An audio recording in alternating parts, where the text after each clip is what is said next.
The fork clattered against Patricia's china plate, as my mother's face went completely white. Around the dining table, my entire family sat frozen, staring at me like I'd just announced I was moving to Mars. "You did what?" Amanda's voice cracked as she pushed back from the table, her chair scraping loudly against the hardwood floor. I took a slow sip of my wine, keeping my voice calm and steady. "I said I've been planning our annual family reunion for next summer. It's going to be absolutely wonderful. I've already booked the lake house for a full week." "But you just said—" My father Robert started, then stopped, his mouth hanging open. "I said it's adults only," I repeated, watching as the color drained from Amanda's face. "Ages 21 to 65 only. So, unfortunately, Amanda, since you and Michael are planning to bring your baby, you won't be able to attend. And, Mom, Dad, I'm so sorry, but you're both over the age limit." The silence that followed was deafening. Even the grandfather clock in the hallway seemed to stop ticking. I could hear my own heartbeat pounding in my ears as I watched each family member process what I'd just said. "Before we continue, let me ask you something. Have you ever been excluded from a family event? Drop a comment below and let me know your story. And if you're enjoying this drama, make sure to hit that subscribe button because trust me, this story gets even crazier." Amanda's hands were shaking as she gripped the edge of the table. "Rebecca, this is insane. You can't just exclude family members because of their age." "Why not?" I asked, cutting into my ham with deliberate precision. I thought age restrictions were perfectly reasonable for family events. At least, that's what I learned 6 months ago. That's when it hit them. I could see the exact moment of realization wash over each face around the table. Patricia's eyes widened like she'd been slapped. Robert's jaw dropped so far I thought it might hit his chest. Michael shifted uncomfortably in his seat, suddenly very interested in his mashed potatoes. But it was Amanda who exploded first. "This is about the wedding, isn't it?" she screamed, standing so fast her napkin fell to the floor like a white flag of surrender. "You're punishing us because of the wedding." I set down my fork and looked directly at my sister, meeting her furious gaze with my own steady one. "I'm not punishing anyone. I'm simply planning an event with an age restriction. Just like you did." "That was completely different." Amanda's voice was getting higher with each word, reaching a pitch that probably had the neighbors' dogs howling. "Weddings are sophisticated events. This is just petty revenge." "Is it?" I asked quietly, my voice a stark contrast to her shrieking. "Or is it just me finally understanding how family exclusions work?" Patricia found her voice then, her words coming out in a rush, like water from a broken dam. "Rebecca, honey, you can't be serious about this. We're family. Families don't exclude each other over silly rules." The irony was so thick you could cut it with a knife. I almost laughed, but the pain in my chest kept the sound locked away. "Funny," I said, taking another sip of wine and savoring the way it burned slightly going down. "That's exactly what I thought 6 months ago, when my 16-year-old daughter was told she couldn't attend her aunt's wedding because she was too young." Michael cleared his throat, trying to play peacemaker like he always did when things got uncomfortable. "Look, Rebecca, I think we all need to calm down and—" "Where's Zoe tonight?" I interrupted, looking around the table at each of their faces. "Oh, that's right. She's at her friend's house because she said she didn't feel comfortable coming to family dinner anymore. Something about not feeling welcome." The words hung in the air like smoke from a fire, choking everyone at the table. If you think what I did was justified, smash that like button right now. And if you think I went too far, let me know in the comments. I read every single one. Amanda's face was red now, tears starting to form in her eyes. But I felt no sympathy.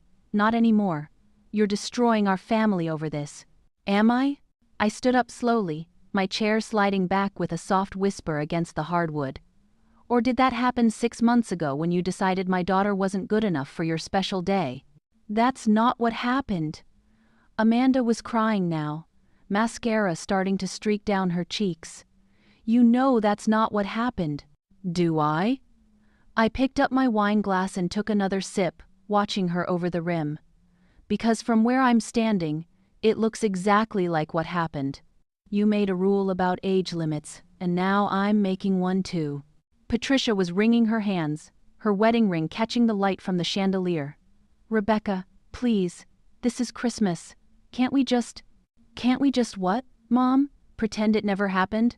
Pretend that you didn't all think it was perfectly fine to exclude Zoe from the most important family event of the year?" Robert finally spoke up, his voice shaky. "We thought you understood. Amanda wanted an elegant affair. With children," I said flatly. "There were children at that wedding, Dad, just not mine." The temperature in the room seemed to drop 10 degrees. Michael's fork froze halfway to his mouth. Amanda's crying stopped abruptly, her eyes going wide with panic. "How did you?" she started. "How did I know?" I smiled, but there was no warmth in it. Social media is a wonderful thing, isn't it? All those beautiful wedding photos. Including the ones with the flower girls and ring bearers. Children under 18, if I'm not mistaken. Amanda sank back into her chair like a deflated balloon. "Rebecca, I can explain." "Can you?" I set my wine glass down with a soft clink. "Can you explain why your business partner's 8-year-old daughter got to be a flower girl but my 16-year-old wasn't even invited? Can you explain why your college friend's twin boys got to attend, but Zoe had to stay home?" The silence was deafening. No one could meet my eyes. Wait until you hear what happens next. Make sure you're subscribed with notifications on, because Chapter 2 is going to blow your mind. You won't believe what my sister said when she first told me about the wedding rules. "I spent months wondering what I did wrong," I continued, my voice getting stronger with each word. "Months wondering why my own sister would exclude my daughter from her wedding. And then I saw those photos, and I realized it wasn't about age limits at all." "Rebecca," Patricia started. "No, Mom. I'm done listening. I'm done pretending this was about anything other than what it was. You all decided that Zoe wasn't important enough to include, and now you're upset because I'm using the same logic." Amanda was sobbing now, her carefully applied makeup completely ruined. "Please, Rebecca, you have to understand." "I understand perfectly," I said, walking toward the dining room door. "I understand that family means different things to different people. And I understand that sometimes the people who hurt you the most are the ones who are supposed to love you the most." I paused at the doorway, looking back at my family one last time. They all looked broken, sitting there in the wreckage of what used to be our Christmas tradition. "The reunion is in July," I said quietly. "Ages 21 to 65 only, no exceptions." But to understand how we got to this moment, how a simple wedding invitation tore our family apart and led to this explosive Christmas dinner, I need to take you back to where it all began. It was a sunny Tuesday morning in June when Amanda called me, practically bouncing with excitement through the phone. It was a sunny Tuesday morning in June when Amanda called me, practically bouncing with excitement through the phone. I was sitting at my kitchen table, sipping my coffee and watching Zoe get ready for her summer photography class through the window. She was adjusting her camera strap, her face lit up with that pure joy she got whenever she was about to take pictures. "Rebecca, oh my God, I have the most amazing news." Amanda's voice was so loud I had to hold the phone away from my ear. "What's going on?" I asked, smiling despite myself. It had been a while since I'd heard my sister this happy. "Michael proposed. We're getting married," she squealed, and I could practically see her jumping up and down in her living room. My heart swelled with genuine happiness for her. "Amanda, that's wonderful! Congratulations! When did this happen?" "Last night at dinner." He got down on one knee right there in the restaurant, and everyone started clapping, and oh, Rebecca, the ring is absolutely gorgeous. She was talking so fast I could barely keep up. "I'm so happy for you," I said, and I meant it. Amanda had been dating Michael for 3 years, and despite his sometimes stuffy personality, he clearly adored her. "Have you told Mom and Dad yet?" "You're the first person I called," she said, and my heart warmed even more. I wanted my big sister to be the first to know. We spent the next hour talking about everything. The proposal, the ring, her initial ideas for the wedding. She wanted something elegant and sophisticated, she said. Something that would really show off their success and taste. I listened and offered suggestions, already mentally planning how I could help with the preparations. "I'm thinking next spring," Amanda said. "Maybe April or May, something with lots of flowers and natural light." "That sounds perfect," I agreed. Zoe will be so excited to hear about this. She's always loved weddings. There was a tiny pause on the other end of the line, so small I almost missed it. Oh, about that, Amanda said, her voice shifting slightly. I need to talk to you about something. Something in her tone made my stomach tighten. What is it? Well, Michael and I have been talking and we've decided we want this to be a very sophisticated affair. You know, elegant and mature, so we're thinking of making it adults only. I blinked, not quite processing what she was saying. Adults only? You know, no children. It's becoming really popular for weddings now. It keeps things classy and lets the adults really enjoy themselves without worrying about kids running around or crying during the ceremony. My coffee suddenly tasted bitter in my mouth. Amanda, Zoe is 16. She's hardly going to be running around or crying during your ceremony. I know, Amanda said quickly. But we want to keep it consistent. No one under 18. It's nothing personal, Rebecca. It's just the vibe we're going for. I set my coffee cup down with shaking hands. So, you're telling me that my daughter can't come to your wedding? It's not about Zoe specifically, Amanda insisted. It's about all children. We're not making exceptions for anyone. Zoe isn't a child, Amanda. She's a teenager. She's more mature than half the adults I know. Rebecca, please don't make this difficult. Amanda's voice was getting that edge it always got when she didn't want to argue but wasn't going to back down either. This is my wedding day. I want it to be perfect. I stood up from the table, pacing to the window where I could see Zoe loading her camera equipment into her car. She looked so grown up, so responsible. The idea that anyone would consider her too immature for a family wedding was absurd. Amanda, she's your niece, your only niece. She's been looking forward to your wedding since you started dating Michael. Has she? Amanda asked, and there was something strange in her voice. Because honestly, Rebecca, I wasn't even sure she'd want to come. She's always so quiet at family gatherings, always off in her own little world with that camera. The words hit me like a slap. She's quiet because she's thoughtful, and she loves photography. That doesn't mean she doesn't care about family. Look, I'm not trying to hurt anyone's feelings, Amanda said. But this is my day, and I want it to be exactly what Michael and I envision. Sophisticated, elegant, adult. No kids means no distractions, no worries about behavior or noise or anything like that. I closed my eyes, trying to keep my voice steady. So, what are you suggesting? That I come to your wedding and leave my daughter at home? Well, yes, Amanda said, as if it was the most reasonable thing in the world. I mean, she could stay with Kevin for the weekend, couldn't she? Or with one of her friends? It's just one day, Rebecca. Just one day. As if it was that simple. As if excluding my daughter from the most important family celebration in years was just a minor inconvenience. Amanda, I can't believe you're asking me to do this. I'm not asking you to do anything except understand that this is important to me. Amanda's voice was getting defensive now. Every bride has the right to plan her perfect wedding, and my perfect wedding doesn't include children. Even family children?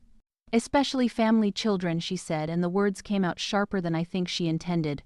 Look, Rebecca, family kids are the worst because you can't control them the way you can with other people's kids. If some random guest's child acts up, it's embarrassing but manageable. If a family child causes problems, it becomes this whole thing that everyone remembers forever. I felt like I'd been punched in the stomach. You think Zoe would cause problems? I think teenagers are unpredictable, Amanda said. And I think this day is too important to take any chances. The silence stretched between us like a chasm. Outside, Zoe was getting into her car, probably heading off to capture beautiful moments with her camera, completely unaware that her own aunt was planning to exclude her from one of the most important moments in our family's life.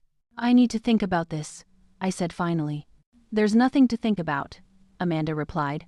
It's my wedding, Rebecca. These are the rules. I hope you'll respect that. After I hung up, I sat in my kitchen for a long time, staring at the phone and trying to process what had just happened. My sister, who I'd been so happy for just an hour ago, had just told me that my daughter wasn't welcome at her wedding. And somehow, she expected me to be okay with that. The phone rang again 3 hours later, This time it was my mother. "Rebecca, honey," Amanda told me about the wedding plans. Patricia's voice was careful, the way it always got when she was trying to navigate family drama. "She mentioned you seemed upset about the adults-only policy." I was still sitting at my kitchen table, having barely moved since Amanda's call. The coffee in my cup had gone cold hours ago, but I kept holding it anyway, like it was anchoring me to something normal. "Upset is one way to put it," I said quietly. "Oh, sweetheart, I understand why you might feel that way initially, but when you really think about it, it makes perfect sense." Mom continued in that tone she used when she was trying to convince me of something I didn't want to hear. "Weddings are such stressful events, and having to worry about children just adds another layer of complexity. Mom, we're talking about Zoe, not some random toddler who might have a meltdown." "I know, dear, but rules are rules. And honestly, Zoe might actually prefer not to come. You know how she is at family gatherings, always so withdrawn, hiding behind that camera of hers." There it was again, that same dismissive tone Amanda had used, like Zoe's quiet nature was somehow a character flaw instead of just who she was. "She's not withdrawn, Mom, she's observant, she's thoughtful, and she loves taking pictures at family events because she wants to capture the memories." "Of course, dear, but you have to admit she's not exactly the life of the party. Maybe this is actually a blessing in disguise. She can have a nice quiet weekend doing whatever it is she likes to do, and you can enjoy the wedding without worrying about whether she's having a good time." I felt my jaw clench. "I never worry about whether Zoe is having a good time at family events, Mom. She always does. Just because she's not loud and attention-seeking doesn't mean she's not enjoying herself." There was a pause, and I could practically hear my mother choosing her words carefully. "Rebecca, I think you might be taking this a little too personally. Amanda isn't trying to hurt anyone. She just wants her special day to be perfect. And apparently Zoe's presence would somehow make it imperfect?" "That's not what anyone is saying." Mom's voice was getting that strained quality it got when she was losing patience. "But you have to understand, this is Amanda's day. Her one chance to have everything exactly the way she's always dreamed. Surely you can put aside your feelings for one day to support your sister." "Put aside my feelings?" I stood up so fast my chair scraped against the floor. "Mom, this isn't about my feelings. This is about my daughter being excluded from her aunt's wedding for no good reason." "There is a good reason," Mom said firmly. "Amanda wants an elegant, sophisticated celebration. Children change the entire atmosphere of an event. Zoe is 16 years old, which is still under 18, which is still technically a child," Mom replied, and I could hear the finality in her voice. "Rebecca, I really think you're making this much bigger than it needs to be. It's one day. Zoe will survive missing one family event." Before I could respond, I heard the front door open and Zoe's voice calling out, "Mom, I'm home." "I have to go," I told my mother. "Just think about what I said, okay? Don't let pride ruin Amanda's special day." I hung up without saying goodbye. Zoe appeared in the kitchen doorway, her camera bag slung over her shoulder and her face glowing with excitement. "Mom, you should see the pictures I got today." There was this amazing light coming through the trees, and I managed to capture a butterfly landing on. She stopped mid-sentence, looking at my face. "What's wrong?" I tried to smile, but I could feel how forced it looked. "Nothing, sweetheart. Tell me about your pictures." But Zoe had inherited my ability to read people, and she wasn't buying it. She set down her camera bag and came over to sit across from me at the table. "Mom, what happened? You look like someone died." I took a deep breath, trying to figure out how to explain this without hurting her feelings. "Amanda called today. She and Michael are getting married." Zoe's face lit up immediately. "That's amazing! When? Where? Oh, I can't wait to take pictures at the wedding. I've been practicing portrait photography, and I could get some really beautiful shots of..." "Zoe," I interrupted gently, and her smile faltered at my tone. "What is it?" "They've decided to have an adults-only wedding, no one under 18. I watched as the excitement drained from her face, replaced by confusion and then hurt. "But I'm not a little kid, Mom. I'm 16. "I know, baby. I know. Did you tell her that?" Did you explain that I wouldn't cause any problems or anything? The hope in her voice broke my heart. I tried to talk to her about it, but she's made up her mind. She wants to keep it consistent across the board. Zoe was quiet for a long moment, staring down at her hands. When she looked up, her eyes were bright with unshed tears. Is it because of me specifically? Did I do something wrong at the last family gathering? No. I reached across the table to grab her hands. Zoe, this has nothing to do with you personally. This is about Amanda's vision for her wedding. But I'm family, she said quietly. I thought family was different. So did I, sweetheart. So did I. The phone rang again. This time it was my father. Rebecca. Your mother told me about the situation with Amanda's wedding. His voice was gentle but firm. I think you need to consider the bigger picture here. What bigger picture, Dad? Amanda has been planning this wedding in her head since she was a little girl. Every bride deserves to have her dream wedding exactly the way she wants it. And if that means making some difficult choices about the guest list, then that's what it means.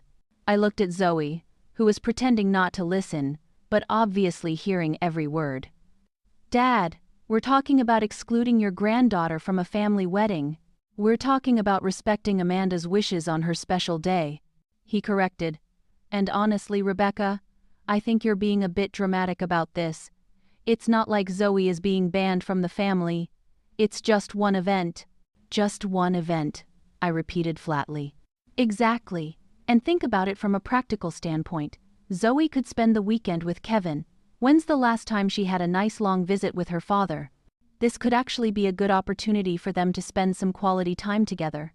I felt like I was living in an alternate universe where everyone had lost their minds. Dad, are you seriously suggesting that being excluded from her aunt's wedding is somehow good for Zoe? I'm suggesting that you're making this about you when it should be about Amanda, he said, his voice getting sharper. Your sister is getting married, Rebecca. This should be a time of celebration and family unity, not conflict and drama. I'm not the one creating drama here, aren't you? Because from where I'm sitting it looks like you're the only one who has a problem with Amanda's perfectly reasonable request. After I hung up, Zoe looked at me with those wise eyes that sometimes made her seem much older than 16. Mom, you don't have to fight with everyone because of me. If they don't want me there, maybe it's better if I don't go. Zoe, no, really. I don't want to be somewhere I'm not wanted, and I don't want you to have to choose between me and the rest of the family. But as I looked at my daughter's resigned expression, I realized that's exactly what they were asking me to do. Choose between my child and my family. And for the first time in my life, I knew exactly which choice I was going to make. The next morning, I called Amanda back. I'd spent the entire night thinking about what everyone had said, about family unity and special days and reasonable requests. But every time I looked at Zoe, sitting quietly at breakfast with that resigned expression on her face, I knew what I had to do. Amanda, it's Rebecca, I said when she picked up. Oh, good. I was hoping you'd call, she said, her voice bright and cheerful. I knew once you had time to think about it, you'd understand. So what time works best for you to go dress shopping? I was thinking we could make a whole day of it, maybe get lunch after. Amanda, I'm not coming to your wedding.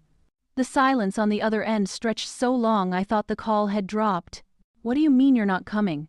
She finally asked, her voice small and confused. I mean exactly that. If Zoe isn't welcome, then neither am I. We're a package deal. Rebecca, don't be ridiculous. Of course you're coming. You're my maid of honor. I never agreed to be your maid of honor, I said quietly. You just assumed I would be. Because you're my sister, my only sister. You have to be there. No, Amanda, I don't. Just like Zoe doesn't have to be excluded from her aunt's wedding for no good reason. Amanda's voice was getting higher, more panicked. Rebecca, you can't do this to me. This is my wedding day, the most important day of my life. And Zoe is my daughter, the most important person in my life. If she's not good enough for your special day, then apparently neither am I. That's not your twisting this around. This isn't about Zoe not being good enough. Isn't it? I asked. Because I've been thinking about this all night, Amanda, and I can't come up with any other explanation. Zoe is 16 years old.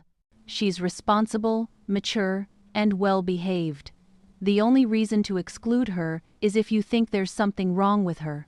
There's nothing wrong with her, Amanda protested. This is about the atmosphere I want to create. An atmosphere where my daughter isn't welcome. I could hear Amanda starting to cry. Rebecca, please, you're my sister. I need you there. And I need my daughter to feel valued by her family. Apparently, we can't both get what we need. After I hung up, the phone started ringing almost immediately. First Amanda again, then my mother, then my father. I let them all go to voicemail. The messages were predictable. Mom was disappointed in my selfishness. Dad was frustrated with my stubbornness. Amanda was devastated by my betrayal. But none of them seemed to understand that they were asking me to betray my own daughter. 3 days later, my mother showed up at my house unannounced. Rebecca, we need to talk, she said, pushing past me into the living room. If you're here to try to change my mind, you're wasting your time. I'm here because your sister is falling apart, Mom said, her voice sharp with anger. She's been crying for 3 days straight. She can barely function. And all because you're being stubborn about something that doesn't even matter. Doesn't matter? I felt my temper flare. My daughter's feelings don't matter? Of course they matter, but not more than Amanda's wedding. This is a once-in-a-lifetime event, Rebecca. Zoe will get over missing one party. It's not just a party, Mom. It's a family wedding. And the message you're all sending is that Zoe isn't really family. That's ridiculous, and you know it. Is it? Because, from where I'm standing, it looks like Zoe is only considered family when it's convenient for everyone else. Mom sat down heavily on my couch, suddenly looking older than her 67 years. Rebecca, I'm begging you, please don't do this. Amanda needs her sister there.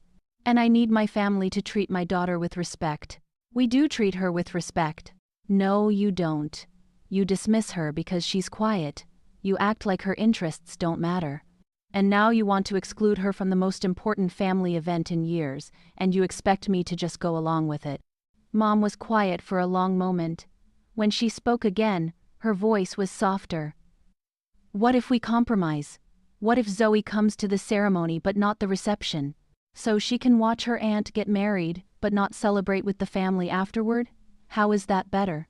It's something, Rebecca. It's an olive branch. It's an insult, I said firmly. Either Zoe is welcome at the wedding, or she isn't. There's no middle ground here. Mom left without saying goodbye. The wedding was 3 weeks away, when Amanda made one last desperate attempt to change my mind. She showed up at my office, her eyes red and puffy from crying. Rebecca, please, she said, sitting across from my desk. I'll do anything. Just please come to my wedding. Anything except invite your niece? I can't change the rules now. The invitations have been sent. People are expecting an adults-only event. Then I guess you've made your choice. Amanda broke down completely then, sobbing so hard she could barely speak. I don't understand why you're doing this to me. I love Zoe. You know I love her. Do you? Because love isn't just a feeling, Amanda. It's how you treat people. And you're treating Zoe like she doesn't matter. She does matter. But this is my wedding day. And she's my daughter. Every day. The day of the wedding arrived gray and drizzly. I woke up knowing that at that very moment, Amanda was probably getting her hair done, surrounded by bridesmaids and excitement. Part of me felt sad about missing it. But when I looked at Zoe, who was making us pancakes for breakfast with a smile on her face, I knew I'd made the right choice. So, what should we do today? Zoe asked, flipping a pancake with practiced ease. Whatever you want, sweetheart. It's our day. Can we go to that new art museum downtown? And maybe stop by the farmer's market? I want to practice some street photography. That sounds perfect. We spent the day wandering through art galleries and taking pictures at the farmer's market. Zoe was in her element, capturing candid moments in beautiful light. Watching her work, seeing the joy on her face as she created something beautiful, I was reminded of why I'd made the choice I did. That evening, as we sat on the couch looking through the photos she'd taken, Zoe looked up at me with those wise eyes. Mom, do you regret not going today? I thought about it honestly. I regret that it came to this, but I don't regret choosing you. Even though everyone's mad at you? Especially because everyone's mad at me, because it means I did the right thing. But I had no idea that the real consequences of my choice were just beginning. The months after Amanda's wedding passed in an uncomfortable silence. the family photos from the reception that flooded social media were like salt in an open wound. There was Amanda, radiant in her white dress, surrounded by smiling relatives. There was my mother, dabbing at her eyes during the father-daughter dance. There was my father, looking distinguished in his navy suit as he walked Amanda down the aisle. And there, scattered throughout the reception photos, were the children I'd been told couldn't attend. Michael's business partner's 8-year-old daughter, adorable in a pink flower girl dress. His college roommate's twin boys, maybe 10 years old, grinning in their little suits. Amanda's sorority sister's teenage daughter, who couldn't have been more than 15, laughing at the head table. I stared at those photos for hours, screenshotting each one that showed a child under 18. By the time I was done, I had 17 pictures. 17 pieces of evidence that Amanda's adults-only policy had been a lie from the very beginning. The betrayal cut deeper than I'd expected. It was one thing to exclude Zoe for some misguided idea about wedding elegance. It was another thing entirely to lie about it, to make me believe this was about consistent rules when it was really about something else entirely. I never confronted Amanda about the photos. What was the point? The damage was already done, but I saved every single image, and slowly, quietly, I began to plan. October came and went, with stilted phone calls from my parents, and radio silence from Amanda. November brought Thanksgiving, which we spent with Kevin's family instead of our own, for the first time in Zoe's life. She didn't complain, but I could see the sadness in her eyes when she talked about missing Grandma's stuffing and Grandpa's terrible jokes. December arrived with its usual flurry of holiday preparations, and with it came the inevitable invitation to Christmas dinner at my parents' house. The same Christmas dinner we'd attended every year since Zoe was born. The same tradition that had always meant family and togetherness and love. "Are we going?" Zoe asked when I showed her the invitation. I looked at my daughter, who had grown even more beautiful and mature in the months since the wedding. She'd started her senior year of high school, was already getting acceptance letters from colleges, had won a regional photography contest. She was becoming an incredible young woman, and half her family had decided she wasn't worth including in their celebrations. "Do you want to go?" I asked. She was quiet for a long moment. "I miss them," she said finally. "But I don't want to pretend everything's okay when it's not." "Then we'll go," I decided. "But we're going on our terms." I spent weeks planning what I was going to say. I researched family reunion venues, made actual reservations, created a real event that I could reference. Because if I was going to make a point, I was going to make it properly. The night before Christmas dinner, I sat Zoe down and explained what I was planning to do. "Mom, are you sure about this?" she asked, her eyes wide. "It's going to cause a huge fight." "Good," I said. "Maybe it's time for a huge fight. Maybe it's time for everyone to understand what they did to you. But what if they never forgive you?" I took her hands in mine. "Zoe, if they can't forgive me for standing up for you, then they were never really family to begin with." Christmas Day arrived crisp and clear. I dressed carefully, choosing a red sweater that Zoe had given me for my birthday and the pearl earrings my grandmother had left me. I wanted to look like family. I wanted to remind them of who I was and where I came from before I showed them who I'd become. The dinner started normally enough. Mom had outdone herself with the decorations, as always. The house smelled like pine and cinnamon and roasting ham. Dad was in his element, carving the turkey and telling stories about Christmases past. Amanda and Michael were there, of course, Amanda's hand resting protectively over her still flat stomach. She was 3 months pregnant, though they hadn't announced it yet. I knew because I'd seen her refusing wine and making excuses about feeling tired. We made small talk through the appetizers, the weather, work, holiday plans. Everyone was being very careful, very polite. Nobody mentioned the wedding. Nobody mentioned the months of silence. Nobody mentioned the elephant in the room that was Zoe's absence. It was during the main course that I decided it was time. "I have some exciting news to share," I announced, setting down my fork and looking around the table at each of their faces. And that's when I dropped the bomb that brought us to this moment. The moment when everything exploded and the truth finally came out. "You're all invited to our annual family reunion next summer." I continued, watching their faces carefully. I've been planning it for months. It's going to be absolutely wonderful. That sounds lovely, dear, Mom said, smiling. Where are you thinking of having it? I've booked the lake house up in the mountains for a full week in July. The one with the private beach and the boat dock. It's going to be perfect for family bonding. That sounds amazing, Amanda said, and for a moment her smile was genuine. I can't wait. The baby will be old enough to travel by then. Oh, about that, I said, my voice still perfectly pleasant. I should mention that it's adults only, ages 21 to 65 only. And that's when the fork clattered against Patricia's china plate, and my mother's face went completely white, and my entire family realized that the reckoning they'd been avoiding for 6 months had finally arrived. The explosion that followed was everything I'd hoped for and more. Because sometimes, the only way to make people understand the pain they've caused is to give them a taste of their own medicine. And as I sat there, watching my family fall apart over the very same exclusion they'd forced on my daughter, I felt something I hadn't felt in months. I felt vindicated.